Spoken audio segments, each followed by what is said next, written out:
Bien, bonjour à tous. Je me présente, Flavie Antérion, je suis en charge du marketing digital chez Francaire. Bienvenue à ce webinaire consacré à la maîtrise de la qualité d'air intérieur dans les bâtiments tertiaires. Un sujet d'actualité avec un enjeu important, hein, vous le savez, préserver la santé et la performance des occupants. Donc nos experts se sont réunis aujourd'hui pour échanger et partager leur retour d'expérience sur les solutions de ventilation et de surveillance de la qualité d'air intérieur dans les bâtiments tertiaires. Et donc, dans le cadre de ce webinaire, j'accueille Guy-Charles Kwame, qui est directeur des nouvelles technologies chez Pando 2, Sébastien Fleury, chargé d'études en énergie et en équipement technique au sein de la ville de Lorient, Titu Fan, chef de produit récupération d'énergie, et Céline Desportes, responsable marketing tertiaire, qui font toutes les deux parties de la société Francaire. On va être ensemble pendant à peu près 45 minutes. On prendra 15 minutes en fin de séance pour répondre à l'ensemble de vos questions. Du moins, si on n'a pas le temps, ne vous inquiétez pas, on vous enverra une FAQ avec la réponse à l'ensemble de vos questions. Pour cela, je vous invite à utiliser l'onglet questions situé sur votre droite. Voilà, n'hésitez pas à mettre également vos slides en plein écran, tout simplement pour mieux voir les slides. Voilà, n'hésitez pas à échanger. Bon webinaire à tous. Et Céline, je te passe la parole. Merci Flavie, bonjour à tous. Donc, webinaire sur le thème de la surveillance de la qualité d'air intérieur. Donc, la crise Covid a vraiment renforcé la prise de conscience sur l'impact de la qualité d'air intérieur dans les bâtiments, que ce soit sur la santé ou sur la performance des occupants, en particulier dans les bâtiments tertiaires. Et cette prise de conscience a amené pas mal d'évolutions dans les attentes autour des labels, par exemple, pour les bâtiments neufs, des labels confort d'usage, mais également des exigences réglementaires pour les bâtiments existants et les bâtiments à rénover. Donc, au travers de ce webinaire, nous proposons un programme qui est de voir un petit peu quels sont les enjeux, quel est l'enjeu de la maîtrise d'une bonne qualité d'air, comment on surveille sa qualité d'air intérieur, donc sa QAI, dans un bâtiment tertiaire, quels sont les polluants à suivre, quelles sont les solutions en matière de ventilation pour améliorer cette qualité d'air une fois qu'on l'a surveillée et qu'on a identifié qu'il y a une dérive ou des actions à mener. Et nous terminerons par un retour d'expérience sur un pilotage qui a été réalisé dans les bâtiments de la collectivité de Lorient. Donc, on va démarrer tout de suite sur quel est l'enjeu de la maîtrise d'une bonne qualité d'air intérieur, QAI. On va zoomer un petit peu sur les conforts, les labels confort d'usage et les décrets de surveillance qualité d'air intérieur. Donc, la qualité d'air intérieur a un impact sur la santé et la performance des occupants. On en entend parler tous les jours et on entend de plus en plus parler depuis 3 années. Donc, l'air intérieur est dit jusqu'à 8 fois plus pollué qu'à l'extérieur et on passe entre 80 et 90% de notre temps à l'intérieur. Donc, ça a forcément un impact sur nos performances cognitives, intellectuelles et sur notre santé. Donc, on estime 11 à 23% de dégradation de la capacité à prendre des décisions en présence de niveaux élevés de CO2, en teneur de CO2. L'absentéisme également pourrait être diminué de 8 à 11% en améliorant toujours cette qualité d'air intérieur. Et 2 fois plus de polluants sont inhalés par un enfant qu'une personne à l'âge adulte. C'est d'autant plus important dans les bâtiments d'enseignement et d'accueil d'enfants de moins de 6 ans. On a également des chiffres autour du nombre de personnes qui sont concernées par les allergies, qui sont de l'ordre de 25% allergies liées au pollen. Et également, grand chiffre clé, 19 milliards d'euros qui sont les coûts associés aux effets de la qualité d'air intérieur sur la santé en France. Donc, il y a beaucoup d'enjeux, qu'ils soient autour de la santé, des coûts, du bien-être. Et nous allons regarder un peu plus en détail qu'est-ce qui est en matière de réglementation, qu'est-ce qui est en place. Donc, au niveau des normes ou du cadre normatif et réglementaire, on va avoir en matière de ventilation et de renouvellement d'air le RSDT, donc le règlement sanitaire départemental type, et le code du travail, qui vont fixer les conditions pour une installation de ventilation efficace. Donc, pour les bâtiments, pour les polluants, les lieux à pollution non spécifique, pardon, on va avoir des informations sur les distances entre prise d'air neuf et prise d'air rejeté. On va avoir des débits mini d'air neuf à introduire dans les locaux. On va avoir des teneurs en ppm CO2 à respecter. On va également avoir des informations relatives à la ventilation mécanique contrôlée. Si on en a une, il va falloir surveiller la filtration et les encrassements. Et pour les locaux à pollution spécifique, eh bien des exigences autour de l'absence de recyclage d'air et également des débits d'air à introduire dans ces locaux. Donc un cadre, on va dire, réglementaire autour de la notion de renouvellement d'air. Également, on a des normes, donc la EN-NF 16786-3, donc qui est sur le traitement d'air et la qualité d'air intérieur pour les bâtiments non résidentiels. Donc cette norme va proposer des classes de filtration en lien avec un niveau de qualité d'air extérieur et des attentes en matière de qualité d'air intérieur. Donc ça, c'est également très important, des guides qui amènent des bonnes pratiques et des niveaux d'exigence autour de cette qualité d'air intérieur. On va également avoir des publications donc autour de recommandations sur des valeurs seuil de polluants de référence. Donc des publications qui sont faites par l'OMS, l'Agence nationale de la sécurité sanitaire, donc l'ANSES, et le Haut Conseil de la santé publique. Donc ces guides-là vont aussi pouvoir être un socle pour définir si on a une bonne qualité d'air à l'intérieur.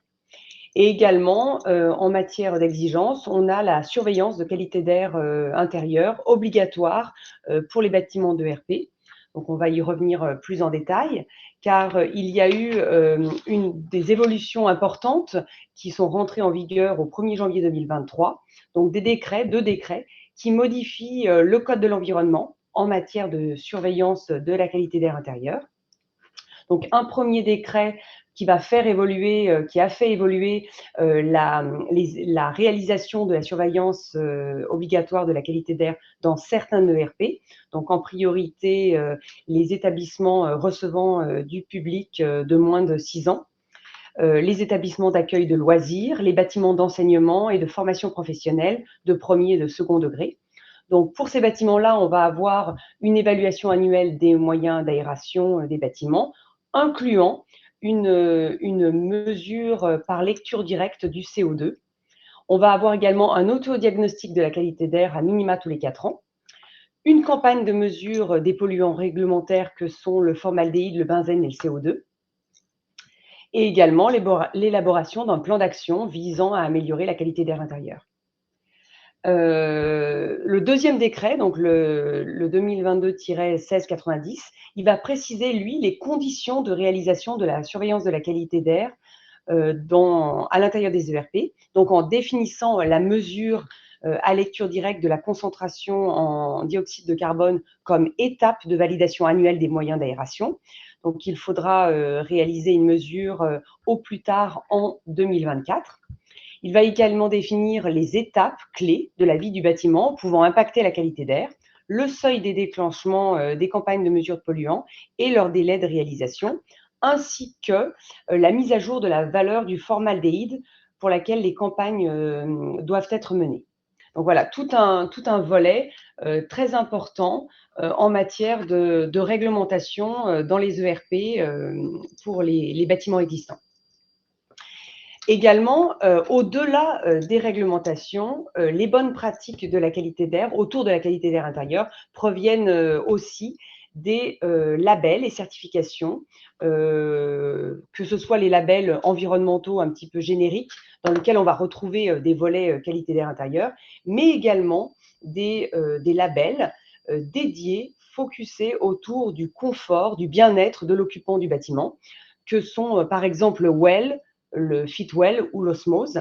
Donc le WELL est le plus connu. C'est un label américain qui va traiter des facteurs autour de l'air, de l'eau, de la manière dont on s'alimente, de l'éclairage, de la manière dont on entretient finalement son corps, du confort et de la santé mentale. Donc, c'est un label qui est utilisé en France. Et puis également, on a mis pour exemple l'osmose qui est délivré par Certivea et qui s'occupe aussi de la santé environnementale, de l'hygiène de vie et de l'organisation, on va dire, autour des ressources humaines pour amener à un bien-être et un confort de vie de l'occupant. Donc, si on regarde un petit peu plus en détail les bonnes pratiques, par exemple, du WELL, on va retrouver des bonnes pratiques qui vont parler à tout le monde. Le choix, par exemple, des matériaux peu émetteurs en COV, ou alors la mesure de la qualité d'air à réception du bâtiment. Également, puisqu'on sait qu'il va y avoir des relargages possibles durant la phase chantier, il est important d'avoir un bon nettoyage finalement du bâtiment à réception avant l'arrivée des occupants. Et également, eh bien, les efficacités autour de la ventilation, que ce soit en matière de débit, d'humidité, de filtration, ou également le suivi de la qualité d'air intérieur tout au long de son exploitation. Également, je voulais faire un éclairage sur les différentes sources de polluants. Donc, il existe des polluants qui vont venir de l'air extérieur, de la pollution de proximité, que ce soit le monoxyde de carbone ou également les oxydes d'azote, et également les particules fines qui vont provenir des gaz d'échappement, par exemple. La deuxième source de pollution, c'est également lié au comportement des usagers. Donc, l'activité humaine, que ce soit les dégagements de CO2, l'humidité, les virus également. Et également une source de pollution qui provient du mobilier, les pollutions de décoration, de ménage, que sont par exemple les COV, les hydrocarbures. Et le dernier niveau de pollution dont on a parlé juste avant, c'est qui émane des produits et des équipements de construction durant la phase chantier. Donc, on va avoir différentes solutions pour traiter ce polluant, plutôt sur une solution type filtration particulière ou moléculaire pour traiter le numéro 1. Et puis, on va être plutôt sur la dilution, sur les pollutions de type 2 ou 4. Et ce qui est bien important, c'est que toutes les solutions qu'on va mettre en œuvre doivent être validées à mise à disposition du bâtiment, doivent subir une maintenance irréprochable, notamment autour des systèmes de filtration, et doivent être régulièrement être entretenues. Ça, c'est vraiment vital pour la sécurité de fonctionnement et la garantie de performance de toutes ces solutions. Passons maintenant la main à Guy Charles, qui va nous parler de comment surveiller justement cette qualité d'air dans son bâtiment et quels sont, dans le panel des polluants que je viens d'exposer, quels sont ceux à suivre en priorité. Merci. Parfait. Merci beaucoup, Céline. Bonjour à tous. Guy Charles Kwame, directeur des technologies chez Pando 2, spécialisé dans le développement de logiciels pour la supervision de la qualité de l'air. Donc là, nous allons vraiment nous allons échanger sur les polluants à suivre et comment surveiller sa QAI dans le bâtiment. Alors, par quoi commencer? C'est la première problématique. La première étape qu'on préconise, c'est le choix du capteur en fonction des besoins. Donc, par exemple, dans les échanges qu'on a pu avoir avec les collectivités, on va principalement s'orienter sur les sujets de renouvellement d'air, donc pour les classes, donc ça va être des sujets de renouvellement d'air. Et là, on va s'orienter vers des capteurs qui ont 3 voire 4 paramètres maximum. Et si on a des problématiques liées plus à la QAI, au suivi de la QAI ou à la pollution, là, on va s'orienter vers des capteurs qui ont un peu plus de paramètres, notamment les particules fines ou les gaz. Dans la deuxième étape, on parle du choix de l'outil. Donc, il faudra un outil capable d'historiser et d'alerter en temps réel l'occupant. L'objectif de cet outil, c'est de rendre visible l'invisible. La troisième étape, là, on parle d'amélioration de la QAI. Donc là, principalement, grâce à l'analyse en temps réel et l'analyse de l'historique, cela, normalement, nous permettra de pouvoir détecter les différents problèmes et de pouvoir mettre en place les solutions adéquates, notamment la mise à jour des systèmes de ventilation. La dernière étape est l'analyse des résultats suite aux actions qui ont été effectuées. Normalement, à cette étape, on a également une phase d'itération si vraiment nécessaire. Dans cette étape, pour conclure, nous avons une communication aux occupants afin de pouvoir les rendre acteurs de leur qualité de l'air intérieur. Dans la prochaine slide, je vais vous présenter les différents types de capteurs que nous avons. Alors, nous avons 3 grandes familles de capteurs. Donc, la première, c'est les capteurs autonomes, donc principalement alimentés par batterie. Donc, sur ces capteurs, nous pouvons mesurer jusqu'à 3 à 4 paramètres. Généralement, ce sont des capteurs qui mesurent température, humidité et CO2.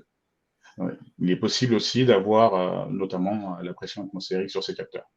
La deuxième famille, en fait, il s'agit des sondes QAI, donc les sondes de suivi de qualité de l'air intérieur, qui sont généralement disposent d'une alimentation filaire, qui peuvent mesurer jusqu'à 15 paramètres, donc en général qui sont un peu plus étoffés, et qui peuvent notamment mesurer les particules fines et les gaz.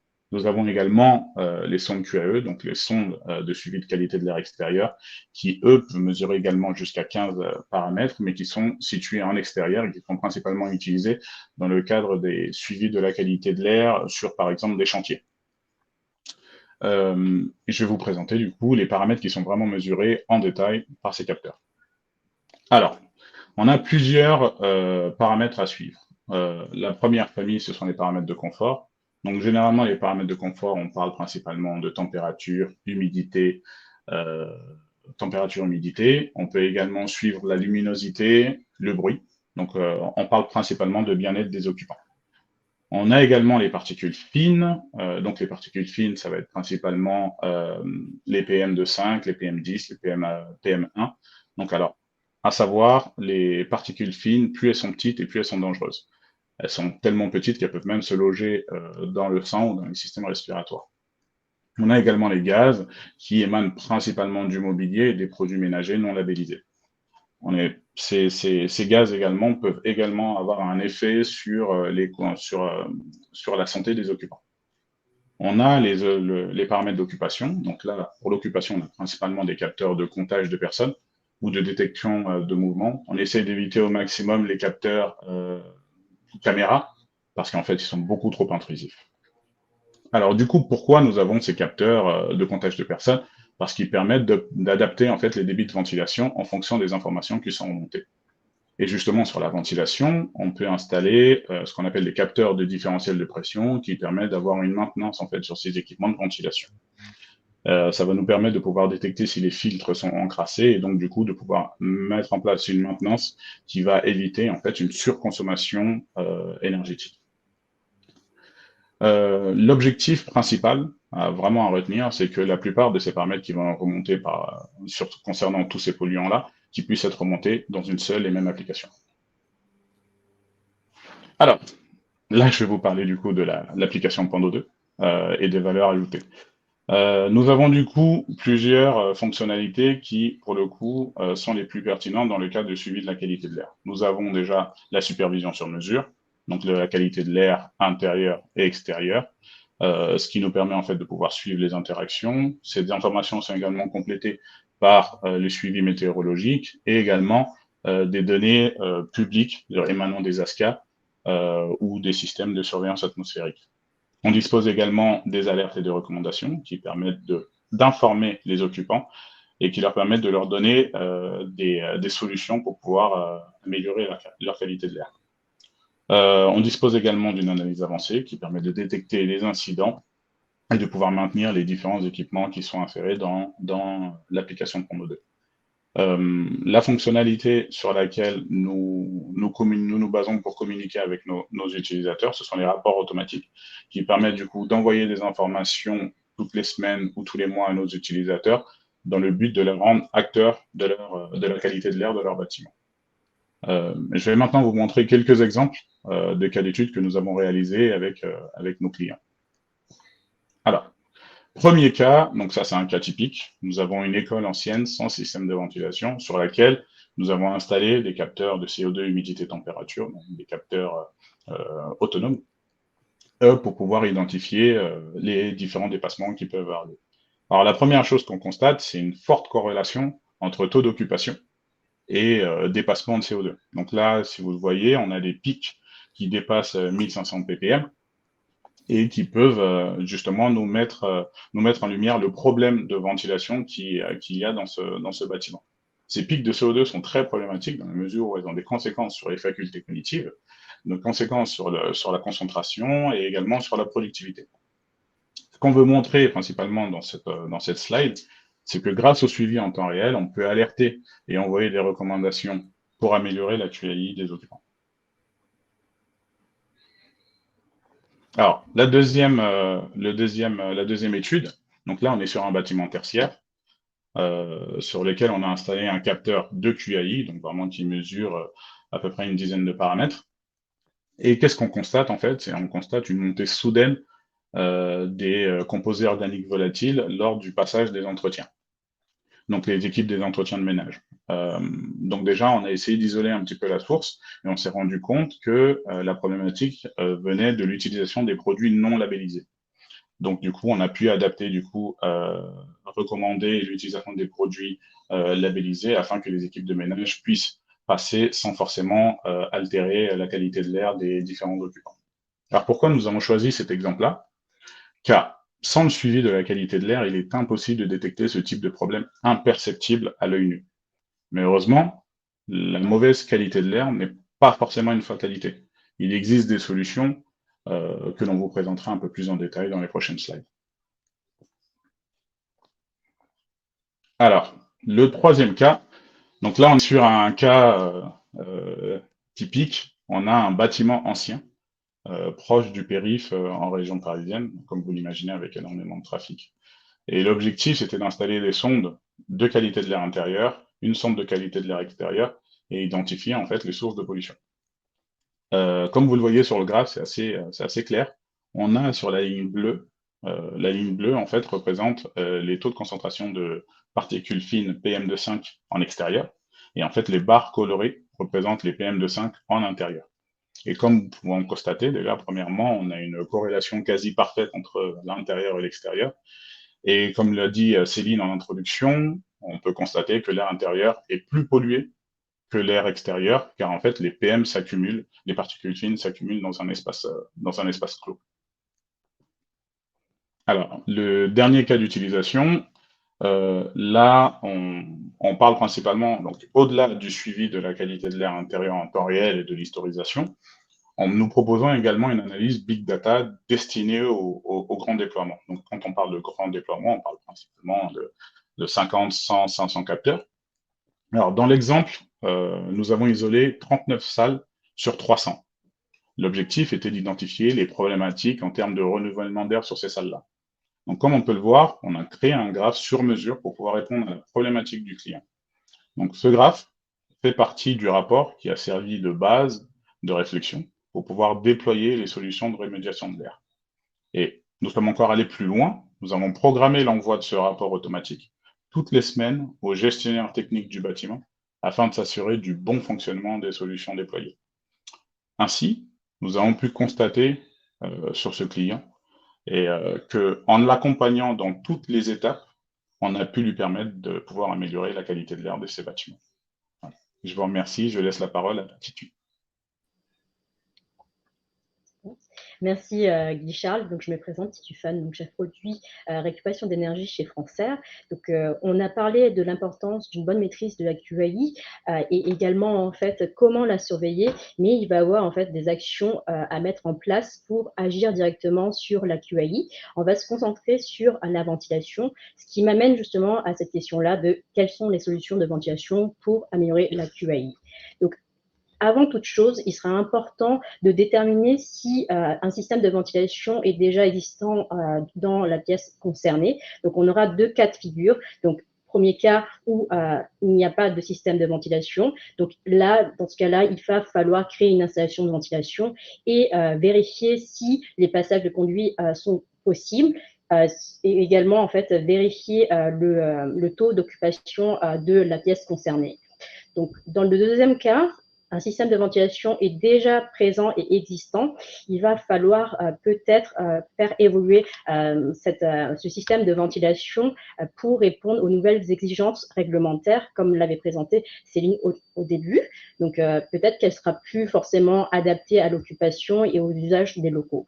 Donc là, pour cela, on va avoir trois types de solutions de ventilation adaptées, donc toujours en fait en fonction en fait de la configuration du bâtiment, il va avoir en fait une solution adaptée à cette configuration. Donc, premièrement, on va avoir la ventilation simple flux. Donc, c'est un système vraiment fonctionnant en extraction pour extraire l'air pollué via un réseau de gaines.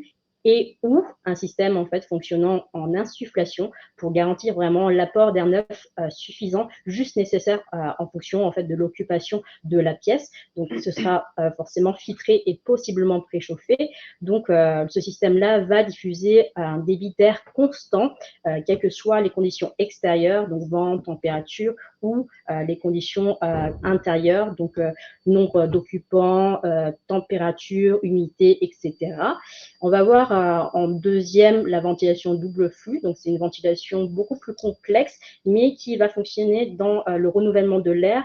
En plus, va justement récupérer les calories de l'air sortant via en fait un échangeur de chaleur et va permettre de préchauffer ou rafraîchir l'air entrant qui est déjà filtré dans la pièce, que ce soit en hiver ou en été.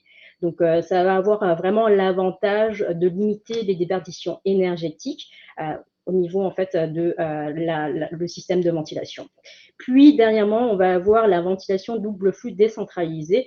Donc, ça va être un système en fait double flux qui a l'avantage de ne pas avoir en fait besoin de prévoir un réseau en fait de gaine, pas de réseau d'insufflation ni de reprise. Donc, c'est vraiment ça l'avantage en fait d'une ventilation double flux décentralisée. Donc, on peut dire quand même que chaque bâtiment a besoin d'un système de ventilation pour renouveler l'air de la pièce intérieure, mais il faut aussi prévoir justement d'optimiser la consommation énergétique de la ventilation. Donc, double enjeu, donc renouvellement de l'air, puis consommation énergétique qui va passer par 4 points justement. Donc, premièrement, une bonne maîtrise en fait des débits d'air hygiéniques juste nécessaires à l'occupation et aux réels besoins du bâtiment. Donc, cela passe par en fait une ventilation double flux peut-être régulée. Donc là, avec la régulation, on pourra justement avoir la garantie d'un débit minimal en cas d'inoccupation. Donc, c'est mon troisième point. Puis, on va peut-être aussi apporter une modulation des débits avec tout ce qui sonde en fait de la QAI, donc sonde CO2 de présence, justement pour justement piloter tout ce qui est en fait débit en fait d'air nécessaire à l'occupation. Puis, dernier point, ça va être en fait de mettre en place ce système-là de ventilation adapté et performant, justement toujours en fait en fonction de l'occupation et du besoin réel de justement du bâtiment ou des locaux concernés. Donc là, on a vraiment cet enjeu-là en fait de consommation, d'optimisation énergétique qui rentre en fait dans tout ce qui est enjeu actuel justement du pic en fait des coûts d'énergie. On va passer sur justement un cas exemple où on a privilégié en fait une double flux décentralisée, donc dans une zone de classe éloignée où on n'avait pas forcément la possibilité d'avoir un réseau aérolique. Donc on l'a couplé avec une supervision QAI. Donc là on a en fait un suivi des paramètres CO2, température et humidité. On peut avoir d'autres en fait, d'autres paramètres à suivre, mais là on est resté vraiment sur les trois principaux en fait paramètres de suivi. On va le voir là dans le cas type. Justement, Guy-Charles présentait en fait un cas type en fait d'un espace non ventilé. Là, on va se concentrer en fait sur le paramètre CO2. Donc, dans une salle de classe bénéficiant d'un système de ventilation double flux, que ce soit en fait décentralisé ou standard. Là, ce qu'on veut vraiment démontrer au niveau en fait du premier graphique, on va suivre justement le taux en fait de concentration de CO2 dans la salle de classe. On voit très bien en fait là, j'ai un peu zoomé en fait sur les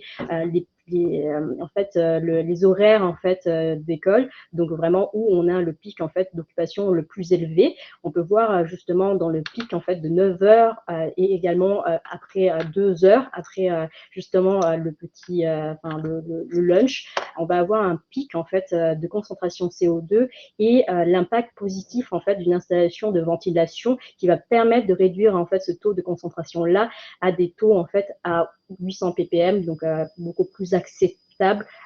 Donc voilà, on a vraiment la supervision qui va nous permettre de suivre en fait les actions mises en place pour renouveler l'air et diluer en fait les polluants présents dans la salle de classe.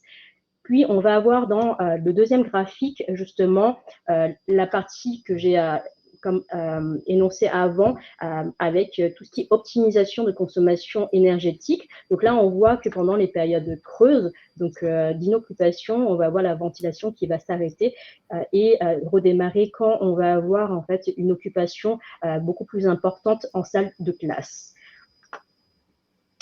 Donc là, pour conclure justement, au niveau en fait de la ventilation va vraiment permettre, avec le traitement de l'air, de renouveler l'air pour tous les chantiers en fait de conception ou de rénovation, toujours centrés sur les bâtiments tertiaires, pour vraiment apporter un air sain et sécuritaire pour l'occupant.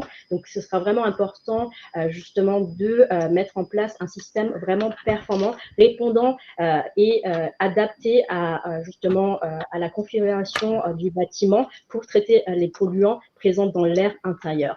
Puis là, on va voir cette double action-là de la supervision de la QAI qui va permettre en un, justement, de mettre une solution pour suivre les polluants et répondre aux nouvelles attentes, qu'elles soient en fait réglementaires ou issues d'une démarche volontaire. Puis une deuxième action, c'est-à-dire s'assurer vraiment que les équipements mis en place, là, on a présenté en fait des solutions de ventilation, que ce soit en fait fonctionnelles par rapport en fait à la dilution en fait des polluants présents dans l'air intérieur.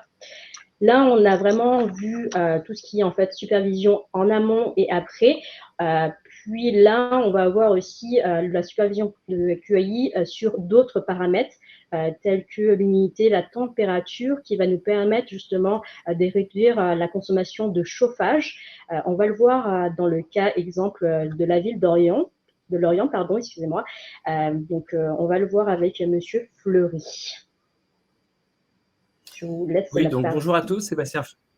Oui, bon, excusez-moi, je vous ai coupé. Bonjour, Sébastien Fleury, donc chargé d'études en énergie et équipement technique à la ville de Lorient. Donc, je vais vous expliquer un peu comment on a notre retour d'expérience qu'on a eu sur la ville d'Orient en termes de mise en place des capteurs, de capteurs pour suivre la qualité de l'air. Donc, on retourne 2 ans en avant, on est dans la période du Covid, donc on s'est retrouvé face à une problématique où il fallait mesurer la qualité de l'air dans les différentes classes, dans les différentes écoles. Donc, nous, ça représente environ 250 capteurs et il nous fallait ça pour suivre la qualité de l'air et les températures qui n'étaient pas forcément bien suivies dans tous les établissements scolaires qu'on pouvait avoir. Donc, du coup, pour le déploiement, on s'est dirigé, on avait forcément besoin d'un déploiement rapide. Donc, on a retenu une solution en LoRa. Donc, c'est une solution sans fil qui permet autonome, donc pas besoin d'alimentation électrique. C'est un capteur qui marche qu'à pile et qui fonctionne avec un réseau communautaire pour pouvoir avoir toutes les données de retour sur les capteurs. Donc, les capteurs qu'on a mis en place, ils mesuraient le CO2, le COV qui peut être intéressant dans les salles de classe parce que notamment, il permet de voir les composants qui sont nocifs pour les enfants, la température et l'humidité. Donc, comme je disais tout à l'heure, on a installé donc, plus de 250 capteurs dans les différentes écoles, les gymnases, les crèches et les bâtiments municipaux. Donc, pour ce faire, donc on a fait donc appel, on a eu en recherche de plateforme et donc Pando 2 pouvait répondre à notre besoin avec une plateforme de supervision Pando 2 où on pouvait suivre en temps réel tous les capteurs qu'on a mis en place sur le patrimoine de la ville de Lorient et notamment en local, comme vous pouvez le voir sur la photo, le capteur, il y a un QR code dessus qui permet d'être flashé par la personne pour pouvoir suivre en temps réel les données des capteurs avec des graphiques associés des différents capteurs. Donc après, on s'est quand même retrouvé avec 250 capteurs, donc une plénitude de capteurs. Donc il a fallu faire une analyse. Donc on a pu avoir un big data qui permet de regrouper les établissements par famille. Comme ça, on pouvait voir les établissements scolaires, les maternelles, les primaires, les bâtiments administratifs, pour essayer de faire une synthèse plus globale de la suivi de qualité de l'air, du renouvellement d'air par le CO2 et des températures, surtout dans le cas du plan de résilience et le coût de l'énergie qui a notamment beaucoup augmenté pour les collectivités des différentes années précédentes. Alors, le plan d'action qui a été fait par la ville, c'est grâce au capteur, on a pu définir les temps d'occupation et d'occupation des bâtiments. Donc, on a pu identifier aussi les sources d'énergie, les sources d'économie d'énergie en pouvant adapter les températures par rapport au temps d'occupation des bâtiments. Aussi, la mairie a décidé de mettre en place un plan de résilience pour diminuer les températures de consigne des bâtiments qu'on a pu suivre grâce aux capteurs mis en place autonomes pour suivre si les températures n'étaient pas trop élevées pour consommer trop dans les bâtiments. Et ça pouvait aussi répondre aux remontées des occupants qui, en cas de plainte, on pouvait suivre en temps réel, savoir les températures dans les bâtiments et le CO2 pour voir si elles étaient convenables. Et donc, du coup, à la fin, on s'est rendu compte, on les a mis en place l'année dernière, et on a 30% de réduction d'économie de consommation de gaz sur les 48 bâtiments supervisés, ce qui est intéressant. Alors, on n'a pas eu de baisse de consommation, on n'a pas eu de baisse de coût, parce que le coût a nettement augmenté, et on a des baisses qui sont encore plus importantes dans les gymnases, parce qu'on a pu vraiment définir les temps d'occupation, et ça nous a permis de faire des baisses de 38% de consommation dans ces bâtiments. Voilà pour mon retour. Bien, merci. Bravo en tout cas à tous les intervenants pour déjà le respect du timing parfait, même en avance. Il nous reste du coup un petit temps pour répondre aux questions. Donc là, je vais redonner la parole aux intervenants. Donc, pour rappel, les questions se situent dans l'onglet questions.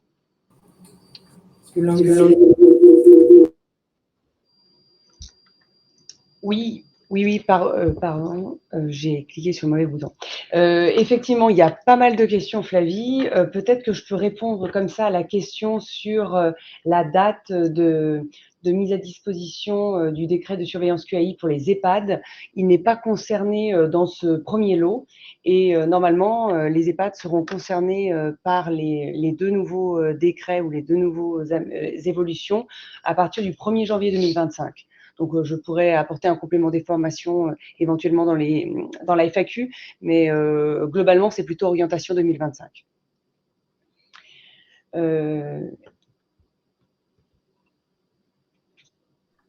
Alors, je peux répondre à une des questions. Alors, le suivi du CO2 est-il suffisant pour une bonne qualité de l'air? Alors, si on parle uniquement de CO2, donc des microcapteurs autonomes, on ne va pas vraiment parler de qualité de l'air intérieur, on va principalement parler de renouvellement de l'air, car le CO2 en fait permet d'approcher l'occupation d'une pièce. Donc du coup, si le niveau de CO2 est élevé, on va pouvoir détecter si effectivement le renouvellement de l'air dans cette salle est optimal ou non.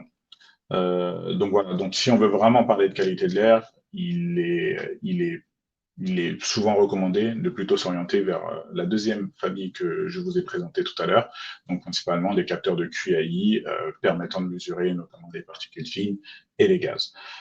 Concernant les COVT, donc tout dépend du fabricant. Donc en général, donc les composés organiques volatiles.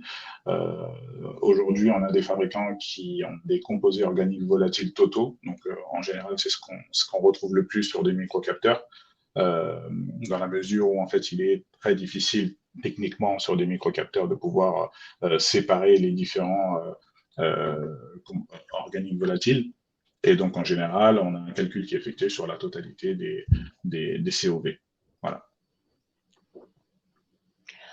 Peut-être on peut rajouter également, Guy-Charles, que le traitement en matière de ventilation, Titu a parlé de pilotage sur sonde CO2. On peut aussi le faire, ce pilotage via des sondes multicritères et en particulier sur cette partie COVT.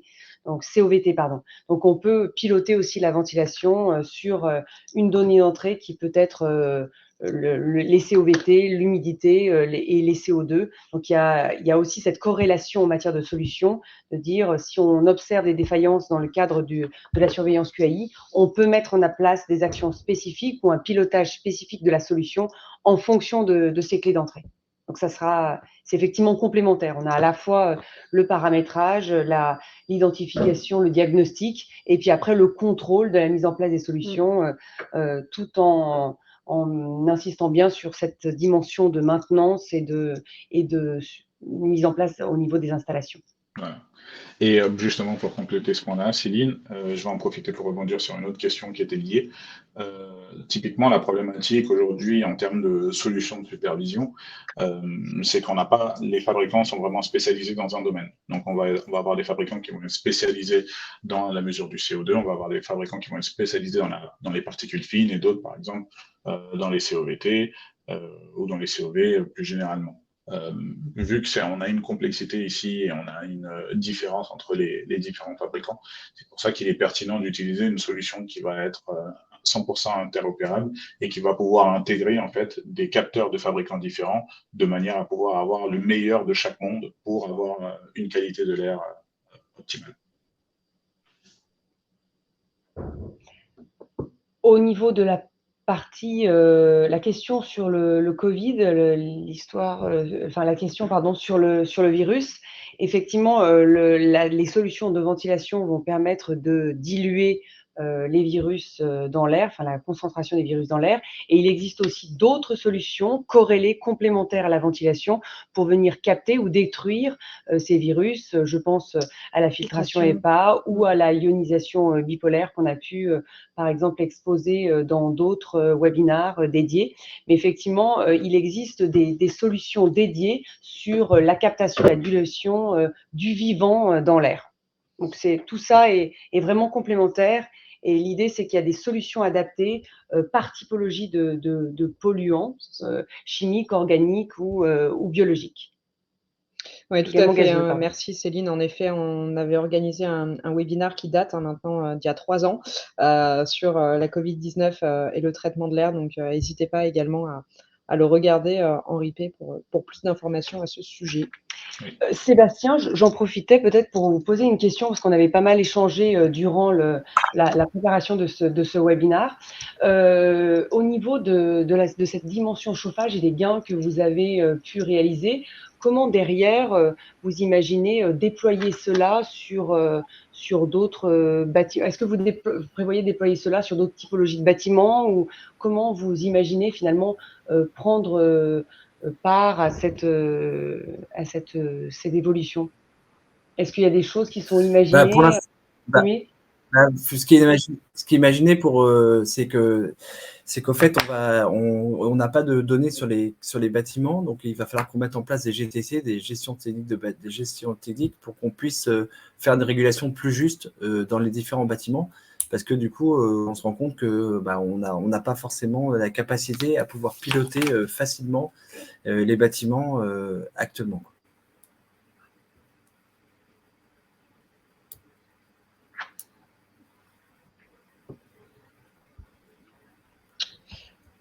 Ok, on arrive au bout des questions. Peut-être qu'on complétera plus en détail sur les questions spécifiques, notamment sur la partie cuisine.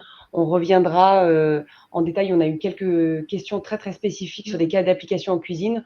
On reviendra avec la réponse au travers de la FAQ pour donner une réponse plus détaillée et la partager à l'ensemble des personnes.